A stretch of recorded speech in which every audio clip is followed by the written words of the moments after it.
Hey guys, and welcome to another little mini episode of the podcast. I really appreciate your feedback about these. I'm really enjoying it. So thank you so very much. What I would love for you to do, encourage you to do, is share this around. Send it to a friend, a family member. Remember that emotional conditioning. What we would ideally want is that we create a culture and a community of people that are on the same bandwidth, thinking the same thoughts, so that eventually this becomes the new normal. Now, I wanted today I wanted to today just talk about like food freedom. Um, Now, as you may know, I am a certified nutritionist. I'm a certified personal trainer. I'm a certified intuitive eating coach. I'm also like NLP practitioner, all of this sort of stuff. Now, I am not like I'm not a nutritionist. I'm not a personal trainer. I'm not an intuitive eating coach. What I am is an Ian Biggle. And these are all different things that have helped me create who I am and my brand and what I stand for. So my service is based upon, well, what I think is what I think. And some people may enjoy that, some people won't. And that's fine. That is your choice as a consumer of these podcasts and to some of my clients and customers. And listen, I can't help everybody, but I can just put out there what my thoughts and feelings are and hope for the best. Hope that it resonates. Hope that it helps.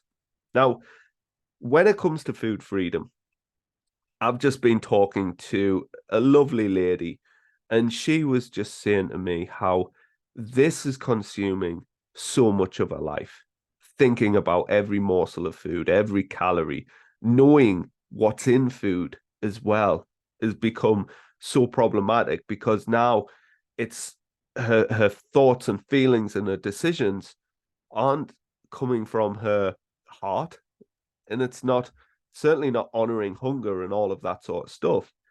It's all based upon information that's been gathered over years and years of chronic diets, diets that often conflict with one another.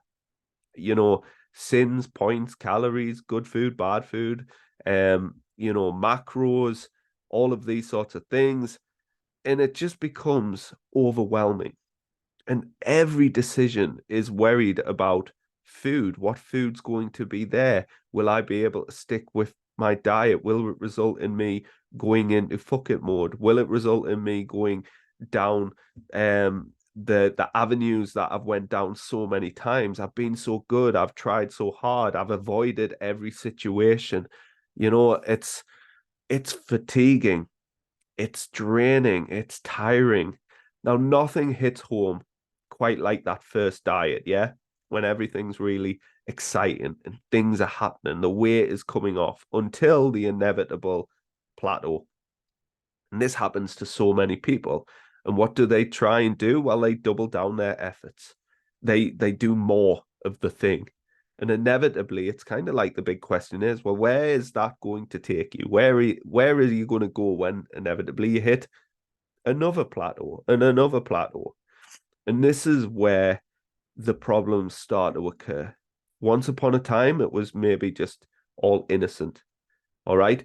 I don't work with like teenagers, 20-year-olds, and things like that because a lot of them need to go through this pattern in order for the realization to occur is I can't go on like this. Like, I don't know how to eat anymore. I can't eat anymore. I don't know how to think about food. I worry about food all of the time, worry about exercise all the time. I'm compensating, I'm restricting, I'm overindulging, I'm binging, I'm emotionally eating. And this can go on for years and years. And over that time, you lose confidence, you lose trust in your body, in your ability to regulate yourself. You're constantly on edge and hyper vigilant. And I asked this question, could you imagine that just never being a thing? There's overeating as anonymous and all of these other things that require you to use effort. Effort. to eat. Like, this is your diet. And for me, I don't think it should require all of that effort. Absolutely, there's things we have to do, and maybe in the early phases, things that we're going to have to learn, but more importantly, relearn. But for every day, for the rest of your life, for it to be an effort to try and be good, to eat well. This whole, I mean, it's an episode in itself. This whole thinking you have to track in order to not just lose weight, but maintain. And I get it. Listen, there's a lot of brands out there that this is the way they work, the way they operate. And you know what? 10 years ago, they would have probably been the clean eating crew. It's whatever's popular.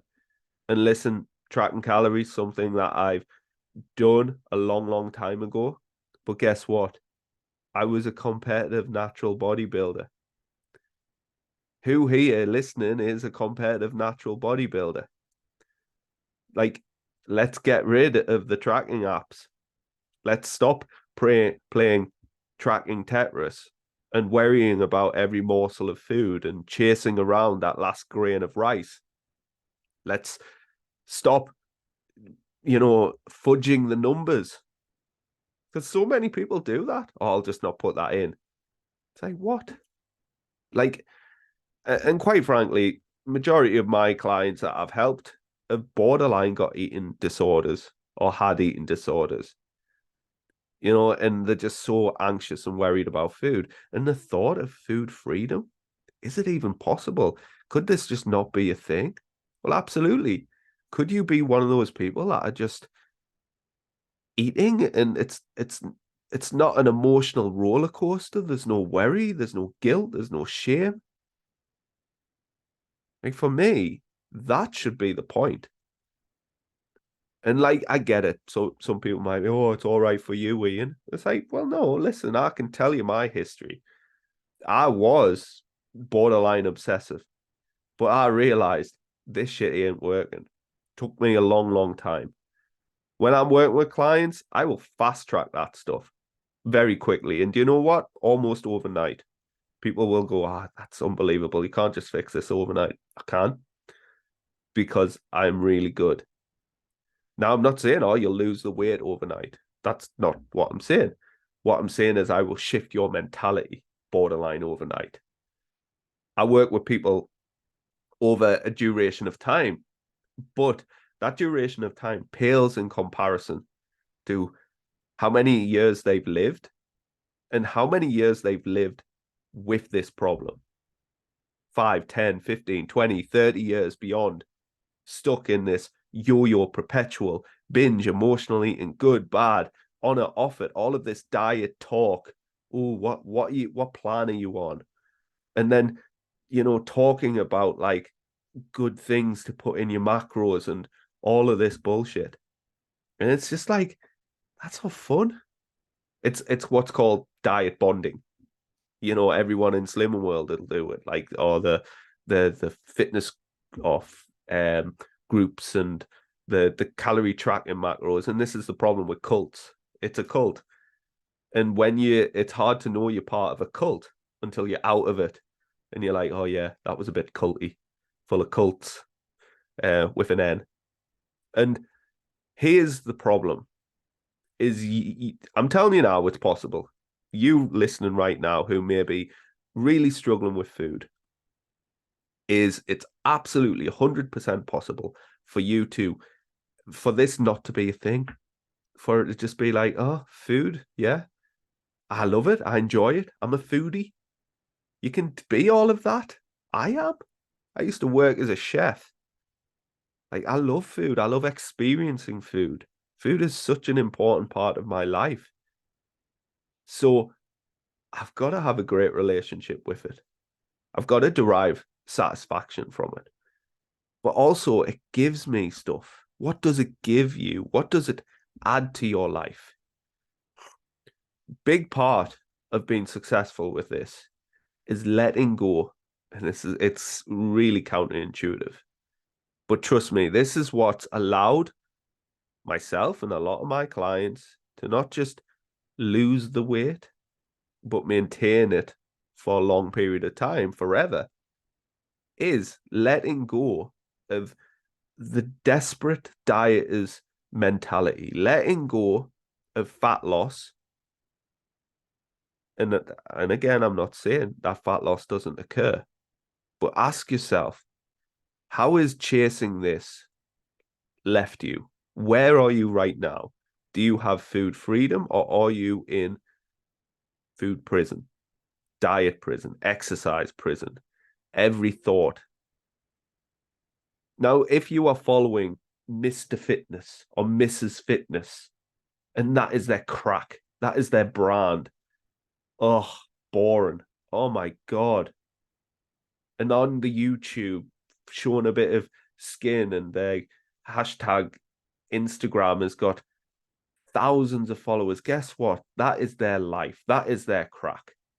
I work with family, men and women, who value life.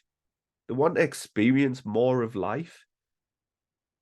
And fitness isn't their life.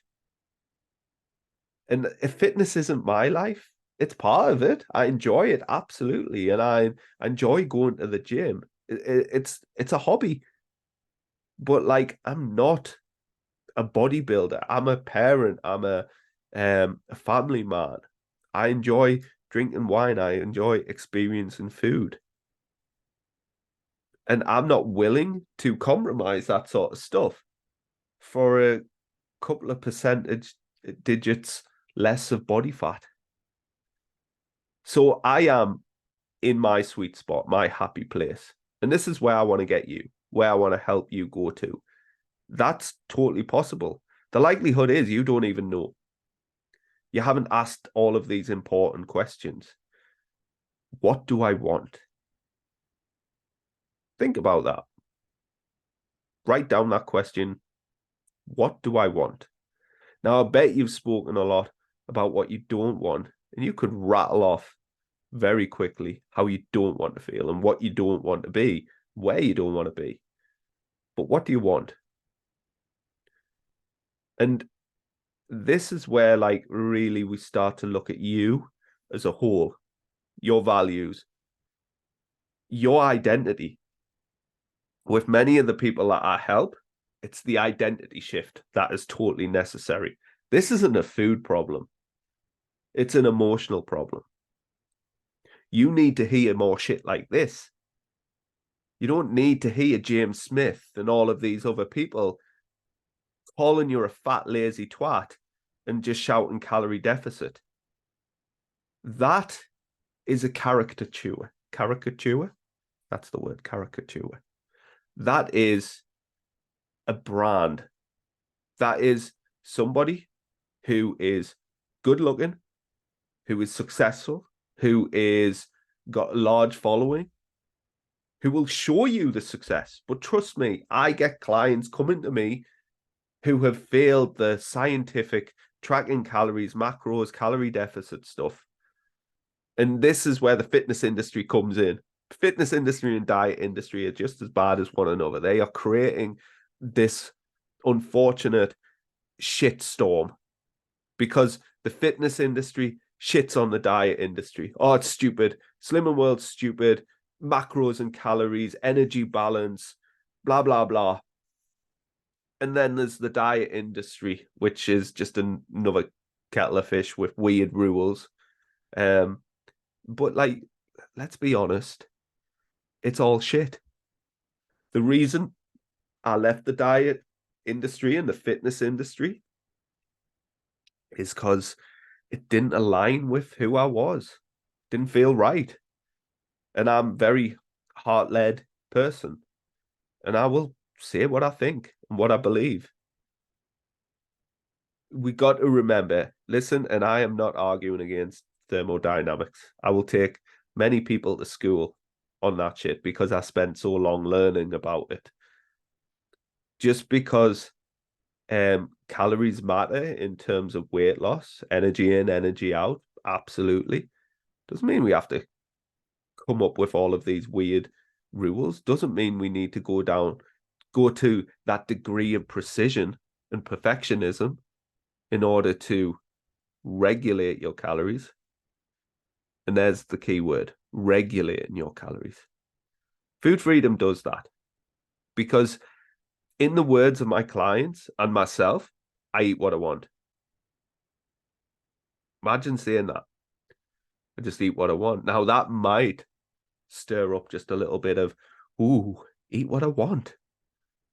Can I do that? Am I allowed to do that? You listening are a grown-ass adult. It's time to stop being told what you should and shouldn't do, you can and can't do, what you have to do. You should do all these words. That isn't choice. And a big part of the human experience is choice, doing what you want. That, to me, is food freedom. Food freedom isn't about rules. And this is where a lot of people need to give away they need to take a leap of faith. They need to give away their trust. And if your trust has been broken time and time and time again, oh, that can be really hard because you've given your trust to diets, the diet industry, the fitness industry, coaches, personal trainers. And guess what? They're just doing a variation of the same thing. They were restricting and restraining you. And you don't want to be restricted or restrained because you are a grown-ass adult. And you make your own decisions. And this is what I give people. What I want to give, what I want to spread the message about. It's about choice. It's about autonomy. It's about doing what the hell you want when you want, because you can. And that, for me, is a much healthier mindset. That doesn't mean, and again, your interpretation of what I'm saying is going to be based upon the experiences that you've had. So you may hear eat what you want, and you may automatically jump to, oh, that means eating all of the cake and the ice cream and whatever. And that's not what I'm saying. But it's kind of also what I'm saying. Oh, I'm bamboozling you now, aren't I? But you can eat that. You can do what you want. But you will choose probably to eat appropriately based upon what you want. And what you want is so multifaceted and individual. Eating a diet you enjoy and you can consistently do, having the ability to be flexible with it, to indulge, to partake, to be social, to connect. Food freedom isn't about rules and boundaries. It's about choice. And you do have a choice. Anyway, that went on a little bit longer than I thought it would, but I got into flow and hopefully you enjoyed that listen. What I encourage you to do, because I've talked about emotional conditioning in the past, you didn't learn the alphabet the first time round. You had to listen to it again, and you had to practice it again and again and again until it becomes second nature. Listen to the podcast again, share it around, talk about it, act on it, do stuff. If you want help, if you want a chat, reach out. This is your opportunity. I am welcoming you to reach out, to talk to me. So many people are like, oh, I can just figure this out myself. This is my job. I help people figure it out. Listen, you can figure it out yourself. Might take 5-10 years if you last the course, or get some help, get some perspective, get an expert who has done this not only with himself, but with so many other people. Listen back to a few podcast episodes of past clients. Reach out. I'm going to put some links in the comments, my diet scorecards in there, so that can assess where you are with your relationship with food, but reach out. Anyway, have an awesome day, and I will catch you next time. Goodbye.